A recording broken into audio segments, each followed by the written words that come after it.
So we are at a interesting point in the life of the church as we look forward to a future that we cannot perhaps imagine. So what would you say, as we look forward, what are the priorities that should guide what we do or what we stop doing in the coming years? As we think about this church that we may have, that may be unfolding before our eyes. What are the priorities that guide what we do, but also what we stop doing as we go? Fabulous question, and let me just take aim at it a little bit. I think we ought to continue to be guided by our best theological and doctrinal instincts. So let me use the large category of grace and salvation extended to all, and that's all very can be articulated in a variety of ways. But I don't think we need to walk away from that at all. I think in terms of grace and sanctifying grace, while we may need to find contemporary ways to talk about it, particularly with people that haven't been nurtured in the stories of the Bible in the Christian tradition, let alone in the Wesleyan way and the United Methodist tradition. I don't think we need to walk away from the notion that we aspire and we lean into being made perfect in love in this life. So holiness and sanctification. But what does that look like individually and corporately? So serious theological and doctrinal commitments. Secondly, I think we must be shaped by the instinct to go into the world and get out of the bunker. We've been told for a long time, and I want to say at least 40 or 50 years, that we've got to get out of the precinct of our church buildings and into the world. One of the things that COVID has done, for example, because everybody's had to go to online and more people have access to that, in some ways, some congregations are more in the world, at least from the standpoint of proclamation and worship, than they have been or have conceived of themselves as being. It simply has not been reasonable for a church to say, well, we just can't do that. We're too old, or we're too this, or to that, not to that. So, but we've got to be the people that go into the world with the gospel in word and in deed. So here's the third thing. I believe that one of our commitments has been, and I think this is biblical, and I believe that it is Wesleyan, but these are my words, that an evangelistic faith, an evangelical faith, so small e, the capital E politicizes it, so a small e, and a prophetic / social witness. We must be the church, and we have been at our best moments, where there is no daylight between those.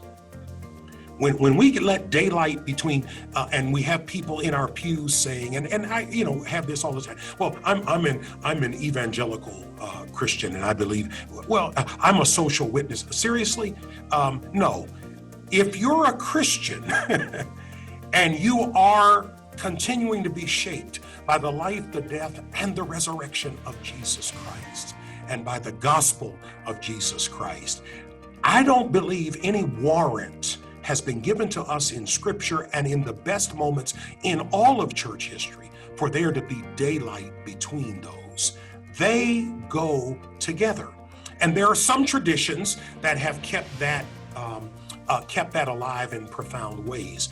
One of them is the so-called historic Black church tradition. A strong evangelistic preaching with more than hints of social witness, altar calls where people are invited to discipleship and commitment. And oh, by the way, when we leave here today, we're going down to picket the so-and-so. Now, I'm using images out of some decades decades that have gone by. There's no daylight between those. And we got to get over ourselves and stop choking on that. I think that's the best part of our witness, when we can see where those come together and where the one informs the other. The grounding for doing this into the world informs the other. So let me illustrate very quickly. There's probably not 10% of United Methodist congregations that are not engaged in some form of direct service delivery to people in deep need, let's say around food insecurity, et cetera. But there would be some robust conversations, if not arguments, about whether or not we should be involved in public policy about food stamps. And I'm saying, no, it's both and. We got to get in that conversation and stay in it. And I mean, we are through our agencies, but we got to do it at the state and local levels as well. And at the local church level as well. At the local church level, yeah. And there are signs of that. I mean, you look at the work that happens, United Methodist Women, the things they advocate around, their letter writing, how they organize, and their strength is the local units. They don't let that daylight come. And so we need to find more examples of when that has shown us at our best. You mentioned the Black church. Mm-hmm. What does the Black church have to teach us all of any of this? Well, I've described it a bit, not letting that daylight in when we've been at our best. But I don't want to paint the Black church as a panacea because we've been I think Black congregations have gotten as much compromised by the culture as any congregations. I'm speaking, let me say again, here in a U.S. context. But there are some that still have that vibrant witness where those streams come together. And I think that needs to be captured. Professor Eddie Glaude at Princeton University, about a decade ago, wrote an essay for which he was excoriated by some people, where he announced in this essay, the Black church is dead. And you have to actually read the essay. And he says, essentially, dead if we continue to be lost in our connection to communities. And there were a whole litany of things that he laid out in this short, but I think poignant essay. So it was really a wake-up call kind of essay. And I think I've used that quotation generously and said, your church is dead if you're disconnected from your community. If you do not know who your neighbors are, if you're a drive-in congregation only, there's nothing morally wrong driving across zip codes to go to a church service. So that's not my shtick. But if where that church is planted, you do not know your neighbors and you are not in relationship with them in behalf of the church and in behalf of your Christian faith and your love and witness for Jesus Christ, you're going to soon be a dead Christian, and you're going to soon be a part of a dead church if your ilk is multiplied. I know those may sound like hyperbolic statements. It doesn't take that much to sap the gospel energy out of a church. And we just sort of drift into it. And it comes from taking care of ourselves more than caring about the world around us. It's maintaining the chapel mentality. We just want to stay open so we can bury a few more people and then we'll quietly close. Man, that's not a mission. That's not a mission. We got a mission to join God in the redemption of the whole world and participating in the power of the Holy Spirit in bringing about new creation. I mean, God is the primary actor, and God invites us to be God's partners in that work. So I want to say, this is a little bit off point.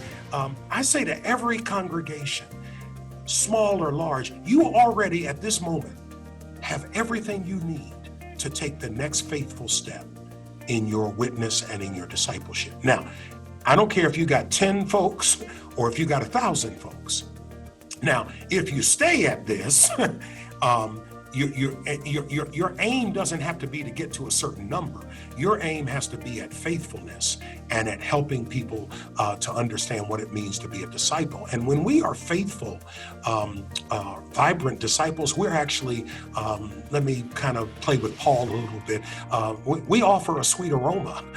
It becomes inviting and compelling. And every Christian can do that. Every United Methodist can do that. Every congregation can do that, but they've got to want to do it. You were involved, I believe it was in 2012, and even before 2012, 2008 on, in the call to action. And what did you learn from that process? What about that process was right on? What about that process would you do differently? I was involved in it, and it continues to bless me. Obviously, I was a little disappointed when some of the stuff didn't go forward legislatively, though let me say it was affirmed and then overturned according to our processes and rules. So no bad people. Disagreement doesn't mean that people are bad, and it didn't mean that as it came forward that it didn't have flaws. My idea in being a part of bringing legislation forward is, can we perfect this and make it better? And that's a challenge in an assembly of somewhere between 850 and 1,000 people, because everybody's got an image of perfection in their own mind. And so sometimes we've got to figure out, is perfection the enemy of the good? But I thought we took some steps forward in the conversation. And what I've seen over time out of what we learned is that annual conferences were able to integrate some of those learnings around some of the priorities and values and goals driven by data into the life of an annual conference, because nothing prohibited annual conferences from doing that.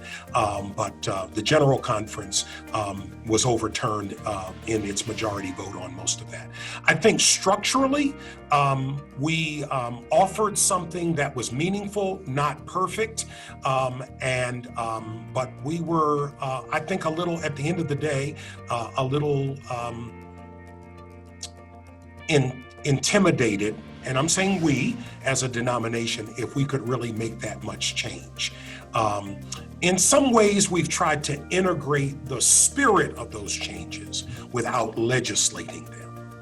And not perfectly, but I've seen that a bent to greater collaboration, to some more streamlining, to get economies of scale. And it was never an anti-institutional initiative, nor an anti-agency initiative, but it was an initiative to say, how do we get the brightest light shown on the arena? And we were saying that was the local church, where discipling of people really happens. That doesn't mean that the work that happens at adjudicatory and denominational levels lacks importance, but it was a way of shifting where we were putting the searchlight and the emphasis. And I think to some degree, I've seen some of that happen. So again, I was a little disappointed, but nothing prohibited us from embracing a lot of that in annual conferences. So I think we did good work, and I think there are some things that we still have to be perfected. One of them is we still have not, we get really close, but we still, this whole matter of, let's say, guaranteed appointment, we're still tepid about that. And I want to say, for any of us, and I'm an elder in the church, you're an elder in the church, we're serving in different roles. I have a friend who's a laywoman in a conference that I don't serve, but I knew her as a student, and she was in a congregation I served as a student pastor. And she said to me in 2012, she said, Rev, she still calls me Rev. She said, in what universe does anybody have a guaranteed job? Now, she's a preacher fan. She's a preacher supporter. And she worked in the corporate world until she retired. She said that just doesn't make any sense anymore. and her plan, she was a manager for a major telecommunications company. And she said, in what universe? And so we have a lot of protectionism in the United Methodist Church. And the largest category of protectionism is around those of us that are clergy. And I think it's gonna change.